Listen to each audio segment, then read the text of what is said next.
여러분, 화학이라는 게 가끔 보면 꼭 마술쇼 같지 않나요? 하지만 사실 그 뒤에는 몇 가지 절대 변하지 않는 법칙이 숨어 있습니다. 오늘은 우리 주변의 물질 세계를 움직이는 바로 그 핵심 코드를 같이 한번 풀어보겠습니다. 눈앞에서 뭐가 뿅 하고 나타나거나 휙 사라져버리는 것처럼 보일 때가 있잖아요. 하지만 모든 마술에는 비밀이 있듯이 화학에도 다 그 원리가 있습니다. 오늘 그 비밀을 한번 제대로 파헤쳐보죠.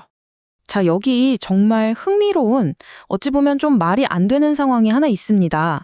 나무를 태우면 재가 되면서 가벼워지는데 이상하게 강철솜을 태우면 오히려 더 무거워져요. 아니, 대체 어떻게 이런 일이 가능할까요? 이게 바로 오늘 우리가 풀어나갈 핵심 미스테리입니다. 자, 그럼 이 미스터리를 어떻게 풀어나갈지 한번 볼까요? 먼저 이 화학적 역설을 제대로 한번 들여다보고 이어서 질량은 보존된다는 첫 번째 법칙, 완벽한 레시피를 따른다는 두 번째 법칙, 그리고 기체들만의 특별한 코드까지. 마지막으로 이 모든 걸 합쳐서 화학의 불변 규칙들을 정리해 보겠습니다. 좋습니다. 첫 번째 규칙부터 한번 살펴보죠. 바로 질량 보존의 법칙입니다. 현대화학의 아버지라 불리는 나부아지에가 발견한 이 원리가 우리가 마주한 미스터리를 푸는 첫 번째 열쇠가 될 겁니다. 이게 무슨 말이냐면요. 아주 간단해요. 화학 반응에서는 그 어떤 것도 그냥 사라지거나 또 반대로 무에서 유가 창조되지는 않는다는 겁니다. 그냥 모습만 바꿀 뿐이죠. 이 그림을 보시면 딱 이해가 되실 거예요. 마치 퍼즐 조각처럼 반응 전 재료들의 무게를 다 합친 거랑 반응 후에 만들어진 결과물의 무게가 정확히 똑같다는 거죠. 물질은 그저 형태만 바꿀 뿐, 전체 양은 그대로 보존되는 겁니다. 아니, 그럼 대체 왜 아까 나무는 가벼워지고 강철솜은 무거워지는 것처럼 보였을까요? 그 비밀은 바로 화학 반응이라는 게 새로운 원자를 만들거나 없애는 게 아니라 원래 있던 원자들이 그냥 자리를 바꾸는 것뿐이기 때문이에요. 자, 여기 한번 보세요. 왼쪽에 있던 원자들이 오른쪽에 그대로 다 있죠? 하나도 빠짐없이요. 아무것도 사라지지 않았습니다. 그냥 서로 파트너를 바꿔서 새롭게 결합했을 뿐이에요. 자, 이제 아까 그 수수께끼의 답이 나옵니다. 핵심은 바로 우리 눈에 보이지 않는 기체도, 무게, 즉 질량이 있다는 사실이에요. 나무가 탈 때는 이산화탄소나 수증기 같은 기체가 날아가 버리니까 가벼워지는 것처럼 보였던 거고, 반대로 강철솜은 공기 중에 산소 기체랑 결합하니까 그 산소 무게만큼 더 무거워졌던 거죠. 결국 전체 질량은 변하지 않았던 겁니다. 자, 질량은 사라지지 않는다는 걸 알았어요? 그럼 이제 다음 질문이 생기죠. 원소들이 합쳐질 때 그냥 막 섞이는 걸까요? 아니면 여기에도 뭔가 규칙이 있을까요? 두 번째 법칙에서 그 답을 찾아보겠습니다. 화학 반응은요, 사실 요리랑 정말 비슷해요. 우리가 맛있는 케이크를 만들려면 밀가루 몇 그램, 설탕 몇 그램, 딱 정해진 레시피가 필요하잖아요. 화학도 똑같습니다. 아주 엄격한 레시피를 따르죠. 바로 이겁니다. 일정 성분비의 법칙.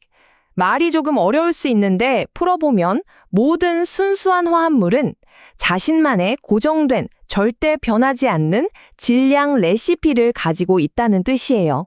이 볼트랑 너트를 한번 보세요. 부품 하나를 만들려면 볼트 1개에 너트 2개가 꼭 필요하다고 칩시다. 이게 바로 레시피인 거죠. 그런데 만약에 너트가 막 100개가 있어도 볼트가 딱 2개밖에 없으면 부품은 딱 2개밖에 못 만들어요. 나머지 너트는 그냥 남는 거죠. 레시피는 절대 양보가 없거든요. 이건 뭐 볼트, 너트만의 얘기가 아니에요. 우리가 매일 마시는 물은 언제나 수소와 산소가 1대8의 질량비로 결합하고요. 암모니아는 질소와 수소가 14대3, 이산화탄소는 탄소와 산소가 3대8. 이 모든 화합물들이 다 저마다의 아주 정밀하고 고유한 질량 레시피를 가지고 있답니다. 자, 이제 마지막 세 번째 규칙입니다. 지금까지는 무게, 즉 질량에 대한 얘기를 했잖아요. 이번엔 부피에 숨겨진 비밀을 파헤쳐 볼 건데 특히 기체들이 반응할 때 정말 신기하고 간단한 규칙을 보여줍니다. 게일 이삭이라는 과학자가 아주 놀라운 걸 발견했어요. 기체들끼리 반응할 때는요, 질량뿐만 아니라 이 기체들의 부피 사이에도 아주 간단한 딱 떨어지는 정수 비가 성립한다는 거였죠. 수증기를 만드는 과정을 한번 볼까요? 정말 놀라울 정도로 간단해요. 수소기체 두 부피랑 산소기체 한 부피가 반응하면 정확하게 수증기 두 부피가 만들어져요. 2대 1대 2. 정말 깔끔하죠? 자, 수소기체 두 덩어리라. 산소기체 한 덩어리와 만나면 정확히 수증기 두 덩어리가 만들어지는 거죠. 2대 1대 2. 아주 간단한 정수비가 성립합니다. 그리고 이건 물을 만들 때만 그런 게 아니에요. 암모니아를 만들 때도, 염화수소를 만들 때도 보세요. 1대 3대 2, 1대 1대 2. 전부 다 이렇게 간단한 정수비로 딱딱 맞아 떨어집니다. 이 단순함 속에 엄청난 비밀이 숨어 있었던 거죠. 자, 그럼 이제 지금까지 우리가 살펴본 세 가지 규칙들을 한번 쫙 모아볼까요? 이 규칙들이 어떻게 서로 맞물리면서 이 거대한 화학의 세계를 지배하는지 한번 정리해 보겠습니다. 정리해 볼까요?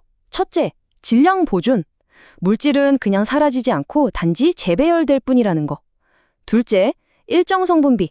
모든 화학물은 자신만의 고정된 레시피를 따른다는 거. 그리고 셋째, 기체 반응. 기체들은 부피로 반응할 때 아주 간단한 정수비를 따른다는 거. 이 세 가지가 보여주는 건 뭘까요? 화학의 세계가 결코 무질서하거나 예측 불가능한 곳이 아니라는 겁니다. 오히려 아주 정밀한 회계장부 같고 완벽한 레시피북 같은 거죠. 결국 이 법칙들은요, 물질 세계를 움직이는 일종의 소스 코드라고 할 수 있습니다. 모든 게 이 코드에 따라 움직이는 거죠. 그렇다면 이런 질문을 던져볼 수 있지 않을까요? 우리 우주의 또 어떤 부분이 화학처럼 이렇게 단순하면서도 우아한 논리로 설명될 수 있을까요? 탐구는 계속되어야 합니다.